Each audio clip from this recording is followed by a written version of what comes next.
ಪ್ರಿಯ ದೇವ ಜನರೇ, ಎಷ್ಟೊಂದು ಸಂತೋಷ, ಆ ಉತ್ಸಾಹ. ಮತ್ತೊಮ್ಮೆ ನಾವು ಆತನ ಸನ್ನಿಧಾನದಲ್ಲಿ ಮತ್ತೊಮ್ಮೆ ನಾವು ಆತನ ವಿಷಯವನ್ನು ಕಲೀಲಿಕ್ಕೆ ಹೋಗ್ತಾ ಇದ್ದೀವಿ ಪ್ರಿಯರೇ. ಹೌದು, ಒಂದು ಸಣ್ಣ ಪ್ರಾರ್ಥನೆ ಮಾಡ್ಕೊಳ್ಳೋಣ. ಮಹಾಯಾಜಕನೇ, ಸೃಷ್ಟಿಕರ್ತನೇ, ತಂದೆ, ಒಂದು ಸಮಯದಲ್ಲಿ ಸ್ವಾಮಿ ನಾವೆಲ್ಲರೂ ಪಾಪಿಗಳು ತಂದೆ.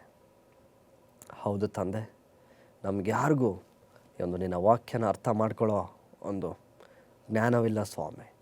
ಈ ಒಂದು ಸಮಯದಲ್ಲಿ ನಿನ್ನ ಪವಿತ್ರಾತ್ಮನ ಜ್ಞಾನವನ್ನು ನಮ್ಮ ಮೇಲೆ ಸುರಿಸಬೇಕೆಂದು, ಹಾಗೂ ಸ್ವಾಮಿ ನನ್ನ ವಿಶೇಷವಾಗಿ ನಿನ್ನ ಸೇವೆಯಲ್ಲಿ ಉಪಯೋಗಿಸ್ಕೊಳ್ಳೋ ಹಾಗೆ, ಹಾಗೂ ನೋಡ್ತಾ ಇರೋಂಥ ಎಲ್ಲ ನಿನ್ನ ಮಕ್ಕಳನ್ನು, ನಿನ್ನ ಜನರನ್ನು ಪವಿತ್ರಾತ್ಮನಿಂದ ನಮ್ಮೆಲ್ಲರಿಗೂ ಒಂದು ಜ್ಞಾನವನ್ನು ಕೊಟ್ಟು ಅರ್ಥ ಮಾಡ್ಕೊಳ್ಳೋ ಹಾಗೆ ಆಶೀರ್ವದಿಸಬೇಕೆಂದು ಕ್ರಿಸ್ತ ಯೇಸುವಿನ ನಾಮದಲ್ಲಿ ಬೇಡುವಂತನಾಗಿರುವೆ ತಂದೆ. ಆಮೇನ್. ಹೌದು ದೇವಜನರೇ, ಒಬ್ಬ ಮನುಷ್ಯ ಒಂದು ಊರಲ್ಲಿರ್ತಾನೆ. ಆ ಊರಲ್ಲಿ ಆ ಒಂದು ಹಳ್ಳಿಯಲ್ಲಿ ದೊಡ್ಡ ಒಂದಿಬ್ಬರು ದೊಡ್ಡ ಒಂದು ಕುಟುಂಬ ಇರುತ್ತೆ. ಆ ಕುಟುಂಬದಲ್ಲಿ ಒಬ್ಬ ಮಗ ಇರ್ತಾನೆ. ಆ ಮಗನಿಗೆ ಆ ಊರಲ್ಲಿ ಆ ಇಬ್ಬರು ಮಾತ್ರ ದೊಡ್ಡ ವ್ಯಕ್ತಿಗಳು. ಇನ್ನೆಲ್ಲರೂ ಸಾಮಾನ್ಯವಾದಂಥ ಒಂದು ಗುಡಿಸಲುಗಳಲ್ಲಿ ಆಗಿರಲಿ, ಒಂದು ಹಳ್ಳಿ ಮನೆ ಹೇಗಿರುತ್ತೆ, ಈಗಿರೋ ಒಂದು ಹಳ್ಳಿ ಮನೆಗಳು, ಆ ಥರ ಒಂದು ಮನೆ ಪ್ರಿಯರೇ. ಹಳ್ಳಿ ಮನೆಯಲ್ಲಿ ಆ ಥರ ಒಂದು ಮನೆಗಳಲ್ಲಿ ಬೆಳೆದಂಥ ಹುಡುಗರು, ಆ ದೊಡ್ಡ ವ್ಯಕ್ತಿಯ ಮಗ ಈ ಒಂದು ಸಣ್ಣ ಒಂದು ಕುಟುಂಬದಲ್ಲಿ ಇರುವಂಥವ್ರ ಜೊತೆ ಸ್ನೇಹನ ಬೆಳೆಸ್ಕೊತಾನೆ. ಒಂದು ಸಲ ಏನಾಗುತ್ತೆ, 10ನೇ ಕ್ಲಾಸ್ ಮುಗಿಯುತ್ತೆ, 11 ಮುಗಿಯುತ್ತೆ, 12ನೇ ಕ್ಲಾಸ್ ಮುಗಿಯುತ್ತೆ. 12ನೇ ಕ್ಲಾಸ್ ಮುಗಿದ ನಂತರ ದೊಡ್ಡ ಕುಟುಂಬ ಈ ಮಗನನ್ನು ಬೇರೆ ದೇಶಕ್ಕೆ ಕಳಿಸ್ತಾರೆ. ನೀನು ಹೋಗಿ ನಿನ್ನ ಮುಂದಿನ ವಿದ್ಯಾಭ್ಯಾಸವನ್ನು ಮುಗಿಸ್ಕೊಂಡು ಬಾ ಅಂತ ಕಳಿಸುತ್ತೆ ಪ್ರಿಯರೇ. ಆತ ಹೋದವನು ಈ ಸ್ನೇಹಿತರನ್ನೆಲ್ಲ ಬಿಟ್ಟು ಹೋಗ್ತಾನೆ, ಹಳ್ಳಿಯನ್ನು ಬಿಟ್ಟು ಹೋಗ್ತಾನೆ. ಹೋಗಿ ಒಂದು 10-15 ವರ್ಷ ಆಗುತ್ತೆ. ಅಲ್ಲೇ ಓದಿ ಕೆಲಸ ಮಾಡಿಕೊಂಡು ಇರ್ತಾನೆ ಪ್ರಿಯರೇ. ಒಂದು ಸಲ ಆತ ಅಲ್ಲೊಂದು ಬಿಸ್ನೆಸ್ ಶುರು ಮಾಡ್ತಾನೆ. ಬಿಸ್ನೆಸ್ ಮ್ಯಾನಾಗಿ ಬೆಳಿತಾನೆ. ಒಂದು 15 ವರ್ಷ 20 ವರ್ಷ ಆದಮೇಲೆ ಮತ್ತೊಮ್ಮೆ ಅವನು ಇಂಡಿಯಾಗೆ ಬರ್ತಾನೆ. ಇಂಡಿಯಾಗೆ ಬಂದಾಗ ಒಬ್ಬ ಪ್ರೆಸ್ ಅವನ ಹತ್ರ ಕೇಳ್ತಾರೆ, ಸರ್ ನಿಮಗೆ ಇಂಡಿಯಾ ಬಗ್ಗೆ ಏನು ಗೊತ್ತು ಅಂತ ಕೇಳಿದಾಗ ಅವನು ಹೇಳ್ತಾನೆ, ನನಗೆ ಇಂಡಿಯಾ ಬಗ್ಗೆ ಎಲ್ಲ ಗೊತ್ತು, ಯಾಕಂದರೆ ನಮ್ಮ ತಂದೆ ತಾಯಿ ಇಲ್ಲೇ ಇರೋದು ಅಂತಾನೆ. ಒಂದಷ್ಟು ಪದನ ಇಂಗ್ಲೀಷಲ್ಲಿ ಯೂಸ್ ಮಾಡ್ತಾನೆ. ಹಾಗಾಗಿ ಆ ಪ್ರೆಸ್ ಅವ್ರು ಕೇಳ್ತಾರೆ, ಸರ್ ನೀವೆಲ್ಲ ಬೆಳೆದು ಇಷ್ಟು ವರ್ಷ ನೀವು ಫಾರಿನಲ್ಲಿದ್ದೀರಾ, ನೀವು 20 ವರ್ಷದಲ್ಲಿ ಇಂಡಿಯಾ ಭಾಳಷ್ಟು ಬದಲಾಗಿದೆ, ಇಂಡಿಯಾ ಬಗ್ಗೆ ನಿಮಗೇನು ಇನ್ನೇನು ಗೊತ್ತು ಅಂತ ಕೇಳಿದಾಗ, ಏನಾದರೂ ಬೇರೆ ಉದ್ದೇಶನ ಮಾಡ್ಕೊಂಡಿದ್ದೀರಾ ಅಂತ ಕೇಳಿದಾಗ, ಇಂಡಿಯಾ ತುಂಬ ಬದಲಾಗಿಲ್ಲ ಸರ್, ಇದ್ದಂಗೆ ಇದೆ, ಇದ್ರ ಬಗ್ಗೆ ನೀವೇನು ಹೇಳ್ತೀರಾ, ಇದ್ರ ಬಗ್ಗೆ ನಿಮಗೆ ಗೊತ್ತಾ ಅಂತ ಕೇಳ್ತಾರೆ. ಆಗ ಆ ವ್ಯಕ್ತಿ ಮಾತಾಡೋದಿಲ್ಲ. ಅವನ ಮ್ಯಾನೇಜರ್ ಮುಂದೆ ಬಂದು ಮಾತಾಡ್ತಾರೆ, ನಮ್ಮ ಬಾಸು ಇದೇ ಪಕ್ಕದೂರವರೇನೆ, ಪಕ್ಕದ ಹಳ್ಳಿಯವರೇನೆ, ಇದೇ ಹಳ್ಳಿಯಲ್ಲಿ ಬೆಳೆದವರು, ಇಲ್ಲೇ ಇದ್ದವರು, ಅವ್ರಿಗಿನ್ನೂ ತುಂಬ ಚೆನ್ನಾಗಿ ಇಂಡಿಯಾ ಬಗ್ಗೆ ಗೊತ್ತು ಅಂತ ಹೇಳ್ತಾರೆ ಪ್ರಿಯರೇ. ಹೌದು ಪ್ರಿಯರೇ, ಇವತ್ತು ಎಷ್ಟೊಂದು ಜನ ಏನಂತ ತಿಳ್ಕೊತಾರೆ, ಯೇಸು ಸ್ವಾಮಿಯ ಕಾಲದಲ್ಲಿ ಕಾಲ ಆಗಿತ್ತು, ನಮ್ಮ ಕಾಲದಲ್ಲಿ ಕಾಲ ಬೇರೆ ರೀತಿ, ನಮ್ಮ ಒಂದು ಟೈಮಲ್ಲಿ ಕಾಲ ಬದಲಾಗಿದೆ. ಯೇಸು ಸ್ವಾಮಿಯ ಕಾಲದಲ್ಲಿ ಇಷ್ಟೊಂದು ಶೋಧನೆಗಳಿರಲಿಲ್ಲ, ನನ್ನ ಕಾಲದಲ್ಲಿ ಇದೆಲ್ಲ ಶೋಧನೆಗಳಿದೆ. ಯೇಸು ಸ್ವಾಮಿಯ ಕಾಲದಲ್ಲಿ ಹಣಕಾಸಿನ ತೊಂದರೆಗಳು ಬೇಕಾಗಿರಲಿಲ್ಲ, ಯಾಕಂದರೆ ಅವರು ಒಳ್ಳೆ ಜೀವನ ಮಾಡ್ತಾಯಿದ್ರು, ಅಲ್ಲೆಲ್ಲ ಚೀಪ್ ಆ್ಯಂಡ್ ಬೆಸ್ಟಾಗಿ ಸಿಗ್ತಾಯಿತ್ತು. ಆದರೆ ಈಗ ಜೀವನ ಕಾಸ್ಟ್ಲಿ ಆಗಿದೆ, ಜೀವನ ಬೆಳೆದಿದೆ ಅಂತ ಹೇಳ್ತಾರೆ. ಯೇಸು ಸ್ವಾಮಿಗೆ ಏನು ಗೊತ್ತು ನಮ್ಮ ಜೀವನ? ಒಂದಷ್ಟು ಯವನಸ್ಥರು ಒಬ್ಬ ಬೋಧಕನ ಹತ್ರ ಹೇಳ್ತಾಯಿದ್ರು, ಯೇಸು ಸ್ವಾಮಿಗೆ ಏನು ಗೊತ್ತು ನನ್ನ ಜೀವಿತ? ಯಾಕಂದರೆ ಅವರಿದ್ದಂಥ ಕಾಲಘಟ್ಟ ಬೇರೆ, ನಾನು ಬದುಕ್ತಾ ಇರೋವಂಥ ಕಾಲಘಟ್ಟ ಬೇರೆ. 2000 ವರ್ಷಗಳ ಹಿಂದೆ ಯೇಸು ಸ್ವಾಮಿ ಈ ಭೂಮಿ ಮೇಲೆ ಜೀವನವನ್ನು ಮಾಡ್ತಾಯಿದ್ರು, ನಮ್ಮ ಮಧ್ಯದಲ್ಲಿದ್ದರು. ಆದರೆ ಈಗ ಸಿಟಿಗಳು ಬೆಳೆದಿದೆ ಸರ್, ಸ್ಟ್ಯಾಂಡರ್ಡ್ ಬೆಳೆದಿದೆ ಸರ್, ಮತ್ತೆ ನಾವು ಹೇಗೆ ಅನ್ನುವ ಪ್ರಶ್ನೆ ಪ್ರಿಯರೇ. ನಾವೆಲ್ಲ ಇದೇ ರೀತಿ ನೋವಿಂದ, ಕನ್ಫ್ಯೂಷನಿಂದ, ಸಂಕಟದಿಂದ ಈ ಲೋಕವೆಲ್ಲ ಫುಲ್ಲಾಗಿ ಈ ರೀತಿ ಒಂದು ಒಂದು ಯವನಸ್ಥರು ಯಾರು ಒಂದು ಒಳ್ಳೆ ಗ್ರಿಪ್ಪಲ್ಲಿ ಇರಲಿಲ್ಲ. ಯಾರಿಗೆ ಎಲ್ಲಿಗೆ ಹೋಗಬೇಕು, ಇವಾಗ ನನಗೆ ರೋಗ ಬಂದರೆ ಯಾರ ಹತ್ರಕ್ಕೆ ಹೋಗಬೇಕು, ಕೀಳು ಜಾತಿ ಮೇಲ್ಜಾತಿ, ರೋಗಗಳು, ಅಸೂಯೆ, ಕೊಲೆ, ಮೋಸ, ಕಳ್ಳತನ, ಇದೆಲ್ಲ ತುಂಬಿರುವಂಥ ಒಂದು ಭೂಮಿ ಇದು. ಈ ಭೂಮಿಯನ್ನು ಬದಲಾಯಿಸೋದಕ್ಕೆ ಯೇಸು ಸ್ವಾಮಿ 2000 ವರ್ಷಗಳ ಹಿಂದೆ ಜನ್ಮವನ್ನು ತಾಳ್ತಾನೆ ಪ್ರಿಯರೇ. ಹೌದು ಪ್ರಿಯರೇ, ಸಡನ್ನಾಗಿ ಯೇಸು ಸ್ವಾಮಿ ಎಲ್ಲರನ್ನ ಪ್ರೀತಿಸುವಂಥ ದೇವರು ಆ ಒಂದು ಪರಲೋಕದಲ್ಲಿ ಎಲ್ಲರ ಜೊತೆ, ಎಲ್ಲ ದೇವದೂತರೊಂದಿಗೆ ಎಲ್ಲರೊಂದಿಗೆ ಆತ ಮಾತಾಡ್ತಾ ಇರ್ತಾನೆ. ವೈಟಮ್ನವ್ರು ಬರೀತಾರೆ ಪ್ರಿಯರೇ, ಸೈತಾನ ಲೂಸಿಫರನಾಗಿದ್ದಾಗ ಆ ಪರಲೋಕದಲ್ಲಿ ಅವನು ಮಾಡಿದಂಥ ತಪ್ಪಿಗೆ, ಅವನು ಮಾಡಿದಂಥ ಪಾಪಕ್ಕೆ ಶಿಕ್ಷೆ ಆಗಬೇಕೀಗ. ಅವನು ಅಲ್ಲಿಂದ ಸಪ್ರೇಟ್ ಆಗಬೇಕು, ನಾನು ದೂರ ಹೋಗಬೇಕು, ಒಂದಷ್ಟು ದೇವದೂತರುಗಳನ್ನ ಕರ್ಕೊಂಡು ಅವನು ಇವಾಗ ದೂರ ಆಗಬೇಕು, ನಾನೇ ದೇವರು ಅಂದ್ಕೊಂಡು ತಿರುಗ್ತಾ ಇರಬೇಕಾದ್ರೆ ದೇವ್ರಿಗೆ ಏನು ಮಾಡಬೇಕು ಅಂತ ತೋಚಲಿಲ್ಲ. ಯೇಸು ಸ್ವಾಮಿ ಅವನ ಹತ್ರಕ್ಕೆ ಹೋಗಿ ಬಾ ಮಾತಾಡೋಣ ಅಂದ್ಬಿಟ್ಟು ಹೆಗಲ ಮೇಲೆ ಕೈ ಹಾಕ್ಕೊಂಡು ಒಂದು ಸ್ವಲ್ಪ ದೂರ ಕರ್ಕೊಂಡು ಹೋಗ್ತಾರಂತೆ ಪ್ರಿಯರೇ. ಕರ್ಕೊಂಡೋಗಿ ಒಂದು ಒಳ್ಳೆ ಸೋಫಾ ಮೇಲೆ ಕೂತ್ಕೊಂಡು, ನಿಮ್ಮ ಮನೇಲಿ ನಮ್ಮ ಮನೇಲಿ ಇರುತ್ತಲ್ಲ ಒಂದು ಸೋಫಾ, ಆ ರೀತಿ ಒಂದು ಒಳ್ಳೆ ಸೋಫಾ ಮೇಲೆ ಕೂತ್ಕೊಂಡು ಅವನ ಹೆಗಲ ಮೇಲೆ ಕೈ ಹಾಕ್ಕೊಂಡು, ಸಹೋದರನೇ, ಒಬ್ಬರು ದೇವರು, ಲೂಸಿಫರ್ನ ಸೃಷ್ಟಿ ಮಾಡಿದಂಥ ದೇವರು, ಸೃಷ್ಟಿಕರ್ತನು, ಅವನ ಮೇಲೆ ಹೆಗಲ ಮೇಲೆ ಕೈ ಹಾಕಿ, ನನ್ನ ಸಹೋದರನೇ, ನೀನು ಮಾಡೋದು ನಿನಗೆ ಸರಿ ಅನ್ನಿಸ್ತಾ ಇದೆಯಾ? ಇಷ್ಟೆಲ್ಲ ಆಗಿದೆ. ಯೇಸು ಸ್ವಾಮಿ ಅಷ್ಟು ಬ್ಯೂಟಿಫುಲ್ಲಾಗಿ ಎಕ್ಸ್ಪ್ಲೈನ್ ಮಾಡ್ತಾರೆ ಅವನಿಗೆ ಎಕ್ಸ್ಪ್ಲೈನ್ ಮಾಡ್ತಾರೆ. ವೈಟಮ್ನವ್ರು ಬರೀತಾರೆ, ಅವನು ಇನ್ನೇನು ಕನ್ವಿನ್ಸ್ ಆಗೋಗಿದ್ದ ಅಂತ ಅಂದ್ಬಿಟ್ಟು. ಇನ್ನೇನು ಸೈತಾನ ಕನ್ವಿನ್ಸ್ ಆಗೋಗಿದ್ದ, ಅಯ್ಯೋ ಹೌದು ನಾನು ಮಾಡಿದ ತಪ್ಪು ಅನ್ನೋ ಒಂದು ಇದರಲ್ಲಿ ಅವನು ಬಂದಿದ್ದ. ಯಾಕಂದರೆ ಯೇಸು ಸ್ವಾಮಿ ಮಾತು ಅವನ ಕನ್ವಿನ್ಸ್ ಮಾಡಿತ್ತು. ತದನಂತರ ಅವನು ಆ ಗ್ರೂಪ್ ಹತ್ರ ಹೋಗ್ತಾನೆ, ಈ ವಿಷಯನ ತಿಳಿಸೋದಕ್ಕೆ ದೂತರ ಹತ್ರ ಹೋಗ್ತಾನೆ. ಆಗ ಎಲ್ಲರೂ ದೂತರು ನೀನೇ ನಮ್ಮ ದೇವರು, ನೀವೇ ನಮ್ಮ ರಾಜರು, ಅದೇನಂತಾರೆ ಅದನ್ನು, ಆ ಜಯ ಕೂಗುವಂಥದ್ದಾಗಿರಲಿ. ಅಲ್ಲಿ ಹೋಗಿ ಯೇಸು ಸ್ವಾಮಿ ಅವನ ಹತ್ರ ಪರ್ಸ್ನಲಾಗಿ ಮಾತಾಡೋ ಅವ್ನು ಕನ್ವಿನ್ಸ್ ಆಗೋಗಿದ್ದ. ಬಟ್ ಯಾವಾಗ ಆ ಕ್ರೌಡ್ ಹತ್ರಕ್ಕೆ ಹೋಗ್ತಾನೋ ಅವನು ಡಿಸಿಷನ್ ತಪ್ಪಾಗುತ್ತೆ, ಮರ್ತು ಬಿಡ್ತಾನೆ ಮತ್ತೆ ಯೇಸು ಸ್ವಾಮಿ ಮಾತಾಡಿರೋದನ್ನ. ಮತ್ತೆ ಯೇಸು ಸ್ವಾಮಿ ಟ್ರೈ ಮಾಡಲ್ಲ ಪ್ರಿಯರೇ. ಅದೇ ಆಗಿದ್ದು.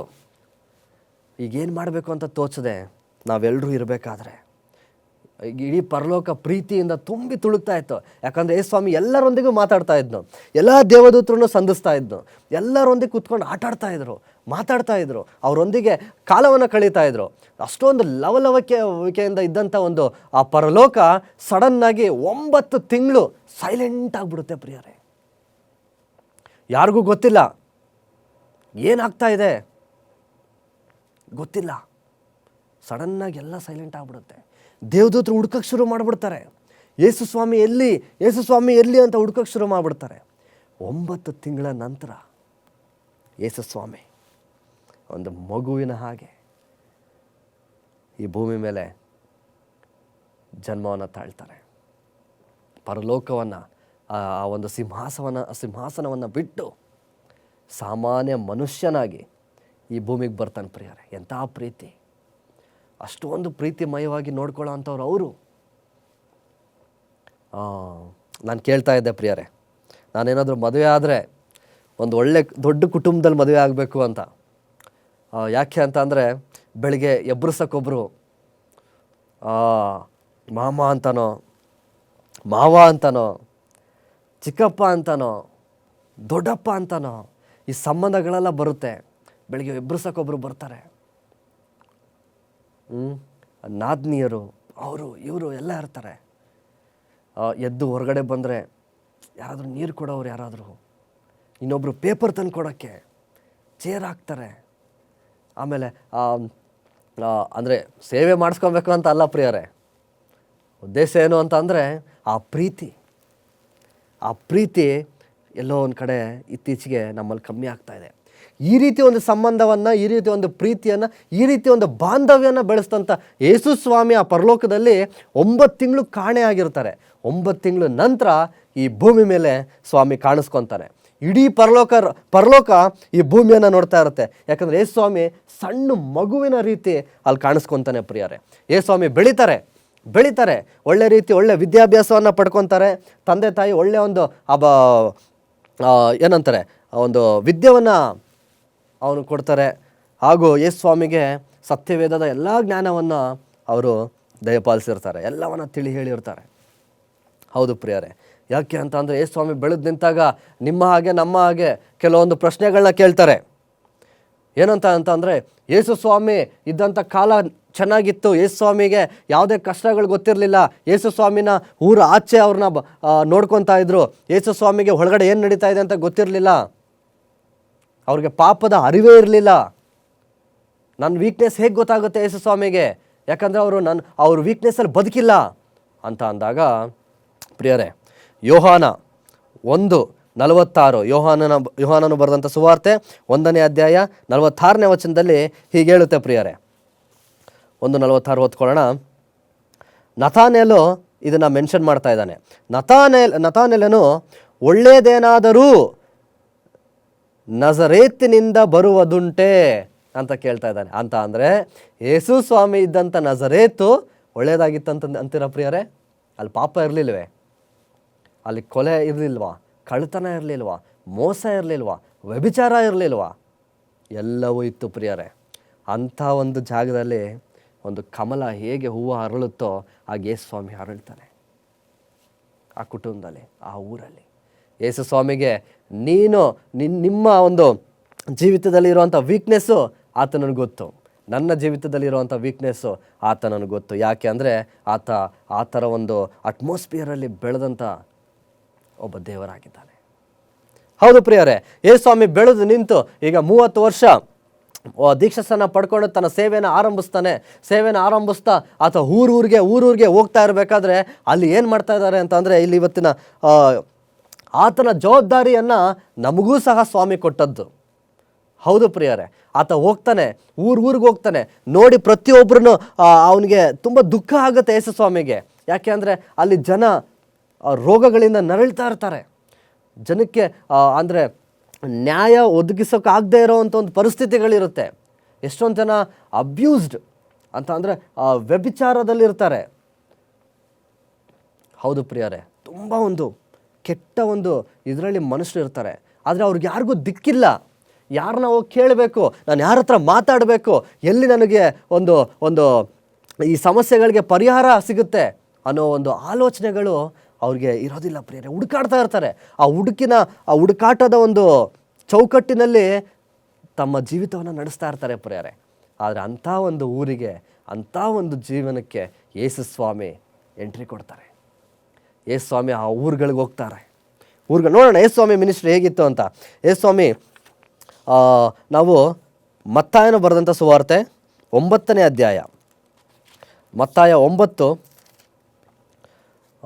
ನಾವು 35ರಿಂದ ಓದ್ಕೊಳ್ಳೋದೆ ಹಾಗಿದ್ರೆ 35ರಿಂದ 38.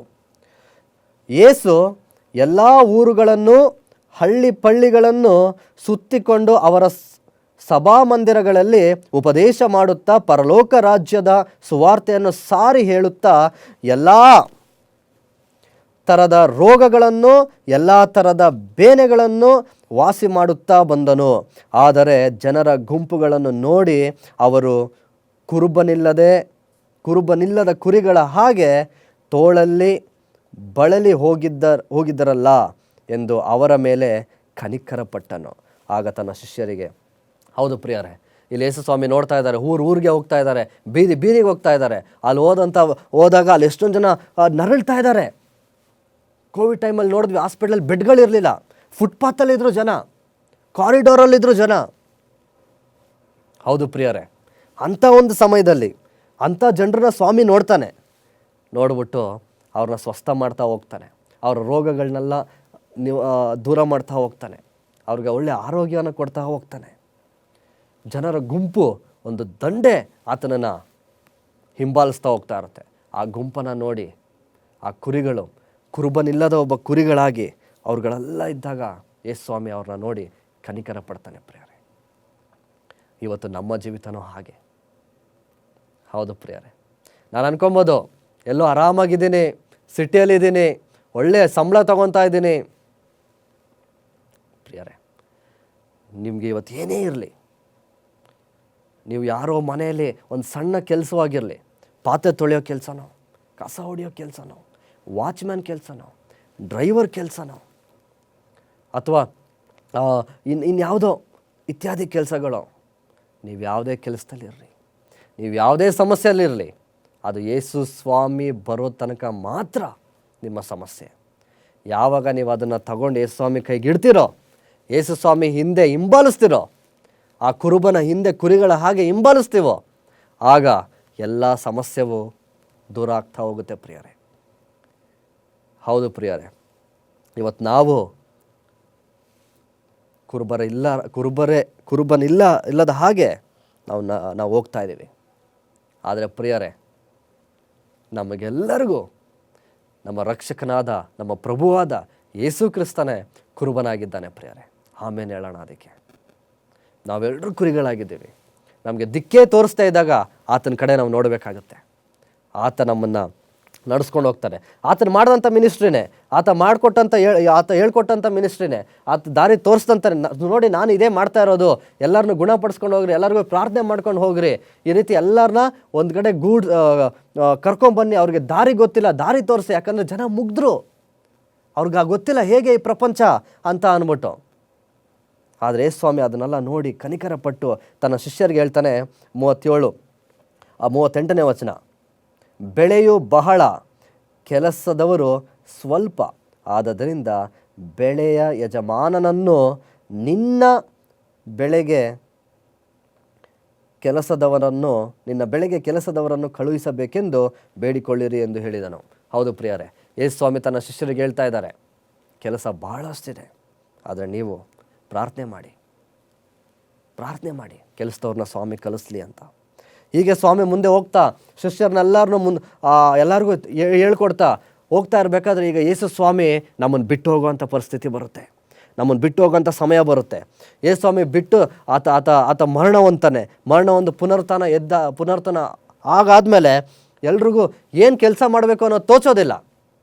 ಆಗ ನಿಂತಿರಬೇಕಾದ್ರೆ ಯೇಸು ಸ್ವಾಮಿ ಎಲ್ಲರಿಗೂ ಒಂದು ಕೆಲಸವನ್ನು ಕೊಡ್ತಾನೆ. ಯೇಸು ಸ್ವಾಮಿ ಇವತ್ತು ನಿಮಗೂ ನನಗೂ ಒಂದು ಕೆಲಸವನ್ನು ಕೊಟ್ಟಿದ್ದಾನೆ, ಒಂದು ಜವಾಬ್ದಾರಿಯನ್ನು ಕೊಟ್ಟಿದ್ದಾನೆ. ಆತನು ಮಾಡಿದಂಥ ಕೆಲಸವನ್ನು ನಾವು ಹಾಗೇ to continue that work, to continue that ministry, ಅದನ್ನು ಹಾಗೆ ಮುಂದುವರಿಸುವಂಥದ್ದು, ಆತನ ಕೆಲಸವನ್ನು ಮುಂದುವರಿಸುವಂಥದ್ದು, ಆತನ ಆ ಕುರುಬನ ಒಂದು ಕೆಲಸವನ್ನು ಮುಂದುವರಿಸುವಂಥದ್ದು, ಯಾಜಕನ ಕೆಲಸವನ್ನು ಮುಂದುವರಿಸುವಂಥದ್ದು. ಎಂಥ ಒಂದು ಅದ್ಭುತವಾದಂಥ ಕೆಲಸ ಪ್ರಿಯರೇ. ಹೌದು, ನಾವು ಮತ್ತಾಯ 28ನೇ ಅಧ್ಯಾಯ, ಮತ್ತಾಯ 28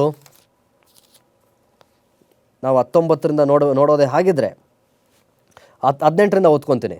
ಪರಲೋಕದಲ್ಲಿಯೂ ಭೂಲೋಕದಲ್ಲಿಯೂ ಎಲ್ಲ ಅಧಿಕಾರವೂ ನನಗೆ ಕೊಡಲ್ಪಟ್ಟಿದೆ. ಆದ್ದರಿಂದ ನೀವು ಹೊರಟು ಹೋಗಿ ಎಲ್ಲ ದೇಶಗಳ ಜನರನ್ನು ಶಿಷ್ಯರನ್ನಾಗಿ ಮಾಡಿರಿ, ಅವರಿಗೆ ತಂದೆಯ ಮಗನ ಪವಿತ್ರಾತ್ಮನ ಹೆಸರಿನಲ್ಲಿ ದೀಕ್ಷಾಸ್ನಾನ ಮಾಡಿಸಿರಿ. ನಾನು ನಿಮಗೆ ಆಜ್ಞಾಪಿಸಿದ್ದನ್ನೆಲ್ಲ ಕಾಪಾಡಿಕೊಳ್ಳುವುದಕ್ಕೆ ಅವರಿಗೆ ಉಪದೇಶ ಮಾಡಿರಿ. ನೋಡಿರಿ, ನಾನು ಯುಗದ ಸಮಾಪ್ತಿಯವರೆಗೂ ಎಲ್ಲ ದಿವಸ ನಿಮ್ಮ ಸಂಗಡ ಇರುತ್ತೇನೆ ಎಂದು ಹೇಳಿದ್ದನು. ಹೌದು ಪ್ರಿಯರೇ, ಇವತ್ತು ಯೇಸು ಸ್ವಾಮಿ ನಮಗೊಂದು ಜವಾಬ್ದಾರಿಯನ್ನು ಕೊಡ್ತಾ ಇದ್ದಾರೆ. ಏನು ಜವಾಬ್ದಾರಿ? ಅವ್ರು ಮಾಡಿದಂಥ ಜವಾಬ್ದಾರಿ. ಮತ್ತಾಯ 9ರಲ್ಲಿ ನಾವು ನೋಡಿದ್ವಿ, ಯೇಸು ಸ್ವಾಮಿ ಊರಿಗೆ ಹೋಗಿ ಜನರನ್ನು ಸ್ವಸ್ಥ ಮಾಡ್ತಾ ಸುವಾರ್ತೆಯನ್ನು ಸಾರ್ತಾ ಇದ್ದ, ಪರಲೋಕದ ಸುವಾರ್ತೆಯನ್ನು. ಈಗ ನಮಗೆ ಕೊಟ್ಟಂಥ ಕೆಲಸ ಏನು? ನಾವು ಊರಿಗೆ ಹೋಗಿ ಆತನ ಶಿಷ್ಯರನ್ನಾಗಿ ಮಾಡಿ ಪ್ರತಿಯೊಬ್ಬರೂ ತಂದೆ ಮಗನ ಪವಿತ್ರಾತ್ಮನ ಹೆಸರಿನಲ್ಲಿ ದೀಕ್ಷಾ ಸ್ನಾನ ಪಡಿಸ್ತಾ ಅವರೆಲ್ಲರಿಗೂ ಶುಭ ವರ್ತಮಾನ ಯೇಸು ಸ್ವಾಮಿಯ 2ನೇ ಬರೋಣದ ವಿಷಯವನ್ನು ತಿಳಿಸ್ಬೇಕಾಗಿದೆ ಪ್ರಿಯರೇ. ಆವತ್ತಿನ ಜನಕ್ಕೆ ಯೇಸು ಸ್ವಾಮಿ ಎಷ್ಟು ಬ್ಯಾಡಾಗಿ ಬೇಕಾಗಿತ್ತು. ಆ ಒಂದು ಭೂಮಿಗೆ, ಆ ಒಂದು ಜಗತ್ತಿಗೆ, ಆ ಊರಿಗೆ ಯೇಸು ಸ್ವಾಮಿಯ ಅಗತ್ಯವಿತ್ತು ಪ್ರಿಯರೇ. ಇವತ್ತು ನೀವು ಬದುಕ್ತಾ ಇರೋವಂಥ ಜಾಗದಲ್ಲೂ, ನಾನು ಬದುಕ್ತಾ ಇರೋವಂಥ ಊರಲ್ಲೂ ಯೇಸು ಸ್ವಾಮಿಯ ಅಗತ್ಯ ಖಂಡಿತವಾಗ್ಲೂ ಇದೆ. 2ರಷ್ಟಿದೆ, 3ರಷ್ಟಿದೆ ಪ್ರಿಯರೇ. ಇವತ್ತು ರೋಗಿಗಳಿಲ್ವೇ? ಪ್ರತಿ ಮನೆಗಳಲ್ಲೂ ರೋಗಿಗಳಿದ್ದಾರೆ, ಪ್ರತಿ ಊರಲ್ಲೂ ರೋಗಿಗಳಿದ್ದಾರೆ.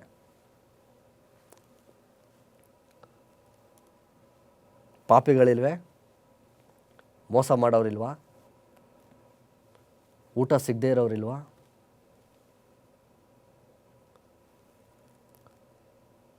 ಕಳ್ಳರಿಲ್ಲವೇ? ಇವರೆಲ್ಲರೂ ಕೊಲೆ ಮಾಡೋರು, ಇವರೆಲ್ಲರೂ ನಮ್ಮ ಮಧ್ಯದಲ್ಲಿ ಇರೋ ಪ್ರಿಯರೇ. ಅವ್ರಿಗೆಲ್ಲ ಯಾರು ದಾರಿ ತೋರಿಸ್ತಾರೆ? ಅವ್ರನ್ನೆಲ್ಲ ಯಾರು ರಕ್ಷಿಸ್ತಾರೆ? ವಿಗ್ರಹಾರಾಧಕರಿಲ್ವೇ? ಅವ್ರಿಗೆಲ್ಲ ಯಾರು ಹೇಳ್ತಾರೆ? ಆ ಕೆಲಸವನ್ನು ಸ್ವಾಮಿ ನಿಮಗೂ ನಮಗೂ ಕೊಟ್ಟಿದ್ದಾನೆ ಪ್ರಿಯರೇ. ಆ ಜವಾಬ್ದಾರಿಯನ್ನು ನಿಮಗೂ ನಮಗೂ ಕೊಡ್ತಿದ್ದಾನೆ ಪ್ರಿಯರೇ. ಯಾರೋ ಪಾಸ್ಟ್ರು ಬಂದು ಮಾತಾಡ್ತಾರೆ, ಹೋಗ್ತಾರೆ. ಪಾಸ್ಟ್ರ್ ಕೆಲಸ ಅಲ್ಲ ಅದು. ಪ್ರತಿ ಒಬ್ಬೊಬ್ಬರು ಯೇಸು ಸ್ವಾಮಿನ ಹಿಂಬಾಲಿಸುವಂಥ ಪ್ರತಿ ಒಬ್ಬೊಬ್ಬರಿಗೂ ಕೊಟ್ಟಂಥ ಒಂದು ಕೆಲಸವಿದು, ಒಂದು ಜವಾಬ್ದಾರಿ ಇದು. ಆತ ಹೇಗೆ ಇಡೀ ಎಲ್ಲರನ್ನ ನೋಡಿ ಕನಿಕರ ಪಡ್ತಾನೋ, ಇವತ್ತು ನಾವು ನಮ್ಮ ಹೃದಯ ಕಲ್ಲು ಮಾಡ್ಕೊಬಾರ್ದು ಪ್ರಿಯರೇ. ನಾವು ನೋಡಬೇಕು, ನಾನು ರಕ್ಷಣೆ ಹೊಂದಿದ್ರೆ ಸಾಕ, ನನ್ನ ಮನೆ ರಕ್ಷಣೆ ಹೊಂದಿದ್ರೆ ಸಾಕ, ನನ್ನ ಕುಟುಂಬ ರಕ್ಷಣೆ ಹೊಂದಿದ್ರೆ ಸಾಕ, ನನ್ನ ಸಭೆ ರಕ್ಷಣೆ ಹೊಂದಿದ್ರೆ ಸಾಕ, ಬೇರೆಯವರು, ಪಕ್ಕದಲ್ಲಿರೋರು, ನನ್ನ ಬೀದಿಯಲ್ಲಿರೋಂಥ ಜನ, ನನ್ನ ಏರಿಯಾದಲ್ಲಿರುವಂಥ ಜನ, ಅವ್ರಿಗೆ ಯಾರು ಸುವಾರ್ತೆ ತಗೊಂಡು ಹೋಗುವಂಥವ್ರು? ಅವರು ಕನ್ಫ್ಯೂಷನಲ್ಲಿದ್ದಾರೆ ಪ್ರಿಯರೇ. ಸಾಲದಲ್ಲಿ ನರಳ್ತಾ ಇದ್ದಾರೆ, ಕುಟುಂಬದ ತೊಂದರೆಗಳಲ್ಲಿದ್ದಾರೆ. ಹೌದು ಪ್ರಿಯರೇ, ಇವತ್ತು ಅವ್ರಿಗೆಲ್ಲ ದಾರಿ ತೋರಿಸೋರು ಯಾರು? ಸ್ವಾಮಿ ನಿಮ್ಮನ್ನು ಆರಿಸ್ಕೊಂಡಿದ್ದಾನೆ. ಅಯ್ಯೋ ನಾನು ಮಾಡೋಕ್ಕಾಗಲ್ಲ, ನನಗೆ ಭಯ, ನಾನು ಹೇಗೆ ಮಾಡಲಿ ಅನ್ನೋ ಪ್ರಶ್ನೆ ಯಾಕೆ ಪ್ರಿಯರೇ? ಕಷ್ಟನಾ? ಹೋಗಿ ಅವ್ರಿಗೆ ಯೇಸು ಸ್ವಾಮಿ ನಿನ್ನ ಸಮಸ್ಯೆಯನ್ನು ಬದಲಾಯಿಸ್ತಾನೆ, ಯೇಸು ಸ್ವಾಮಿ ನಿನ್ನ ಜೀವನವನ್ನು ಬದಲಾಯಿಸ್ತಾನೆ, ನಿನ್ನ ಜೀವನದ ದಿಕ್ಕನ್ನು ಆತ ಬದಲಾಯಿಸ್ತಾನೆ ಅಂತ ಹೇಳೋದ್ರ ಏನಾದರೂ ಕಷ್ಟವಿದೆಯಾ? ನಿನಗೋಸ್ಕರ ಯೇಸು ಸ್ವಾಮಿ ಪ್ರಾಣವನ್ನು ಕೊಟ್ಟಿದ್ದಾನೆ, ಯೇಸು ಸ್ವಾಮಿ ನಿನ್ನನ್ನು ಆರಿಸ್ಕೊಂಡಿದ್ದಾನೆ, ಯೇಸು ಸ್ವಾಮಿ ನಿನ್ನ ಕರೀತಾ ಇದ್ದಾನೆ, ಯೇಸು ಸ್ವಾಮಿ ಮತ್ತೆ ನಿಮಗೋಸ್ಕರ ನನಗೋಸ್ಕರ ಮತ್ತೆ ಬರ್ತಾ ಇದ್ದಾನೆ. ಇದೆಲ್ಲ ನಮ್ಮ ಜಾಗ. ನಮ್ಮನ್ನ ಯೇಸು ಸ್ವಾಮಿ ಆ ಲೋಕಕ್ಕೆ ಕರ್ಕೊಂಡು ಹೋಗ್ತಾನೆ. ನಾವು ಸಂತೋಷವಾಗಿರ್ತೀವಿ. ಅಲ್ಲಿ ಸಾವಿಲ್ಲ, ಸಾಲ ಇಲ್ಲ, ತೊಂದರೆ ಇಲ್ಲ, ಏನೂ ಇಲ್ಲ. ಅಲ್ಲಿ ಯಾರಿಗೂ ಭಯಪಡೋ ಅವಶ್ಯಕತೆ ಇಲ್ಲ. ಇದು ಮಾಡೋದು ಕಷ್ಟನಾ? ಅದಕ್ಕೆ ಸ್ವಾಮಿ ಹೇಳ್ತಾ ಇದ್ದಾನೆ. ಏನಂತ ಹೇಳ್ತಾ ಇದ್ದಾನೆ? ಮತ್ತಾಯ 7:7 ಸ್ವಾಮಿ ನಮಗೆಲ್ಲರಿಗೂ ಒಂದು ಇದು ಕೊಡ್ತಾನೆ. ಏನಂತ? ಬೇಡಿಕೊಳ್ಳಿರಿ ನಿಮಗೆ ದೊರೆಯುವುದು, ಹುಡುಕಿರಿ ನಿಮಗೆ ಸಿಕ್ಕುವುದು, ತಟ್ಟಿರಿ ತೆರೆಯುವುದು. ಇವತ್ತು ನೀವು ಮಾಡಬೇಕಾಗಿದ್ದೇನು? ಪವಿತ್ರಾತ್ಮನ ಕೇಳಬೇಕು, ಯೇಸು ಸ್ವಾಮಿನ ಕೇಳಬೇಕು. ಸ್ವಾಮಿ ನನಗೆ ಆ ಜ್ಞಾನವನ್ನು ಕೊಡು, ನನ್ನನ್ನು ನೀನು ಉಪಯೋಗಿಸ್ಕೋ ಅನ್ನೋ ಕೇಳಬೇಕಾಗಿದೆ ಪ್ರಿಯರೇ. ತಟ್ಟಬೇಕಾಗಿದೆ. ಇವತ್ತು ಯೇಸು ಸ್ವಾಮಿ ನಮ್ಮೆಲ್ಲರೂ ಬಾಗಿಲನ್ನು ತಟ್ತಾ ಇದ್ದಾನೆ, ತೆರಿಬೇಕಷ್ಟೆ. ಯೇಸು ಸ್ವಾಮಿ ಹೇಗೆ ನಮ್ಮನ್ನು ಬದಲಾಯಿಸ್ತಾನೋ ನಾವು ಆ ವಾಕ್ಯನ ಎತ್ಕೊಂಡು ಹೋಗ್ಬೇಕು. It's easy. ಜಸ್ಟ್ ಯೇಸು ಸ್ವಾಮಿ ದೇವ್ರ ಹತ್ರ ಕೇಳಬೇಕು, ಸ್ವಾಮಿ ನಾನು ಉಪಯೋಗಿಸ್ಕೋ, ತಟ್ರಿ ತೆಗಿಯುತ್ತೆ, ಹುಡುಕ್ರಿ ದೊರಕುವುದು. ಹುಡುಕಬೇಕಾಗಿದೆ ಪ್ರಿಯರೇ. ಪ್ರಾರ್ಥನೆ ಮಾಡ್ಕೊಳ್ಳೋಣ. ಸ್ವಾಮಿ ಇವತ್ತು ನಮ್ಮ ಜೀವಿತವನ್ನು ನಿಮ್ಮ ಕೈಲಿ ಒಪ್ಪಿಸ್ತಾ ಇದ್ದೀವಿ ಸ್ವಾಮಿ. ಹೌದು ತಂದೆ, ನಮ್ಮನ್ನು ನೀವು ಕೊಟ್ಟಂಥ ಜವಾಬ್ದಾರಿಯನ್ನು ಮಾಡುವಂಥ ಕೆಲಸ. ಹೌದು ಸ್ವಾಮಿ, ಈ ಭೂಮಿಗೆ ನಿಮ್ಮ ಅವಶ್ಯಕತೆ ಅತಿಯಾಗಿದೆ ಸ್ವಾಮಿ. ಇವತ್ತು ನೀವೇ ಬಂದು ಇದೆಲ್ಲ ಸಮಸ್ಯೆಗಳಿಗೂ ಪರಿಹಾರ ಕೊಡಬೇಕೆಂದು ಕ್ರಿಸ್ತ ಯೇಸುವಿನ ದೇವರನ್ನು ಬೇಡುವಂತನಾಗಿರುವೆ ತಂದೆಯೇ. ಆಮೆನ್.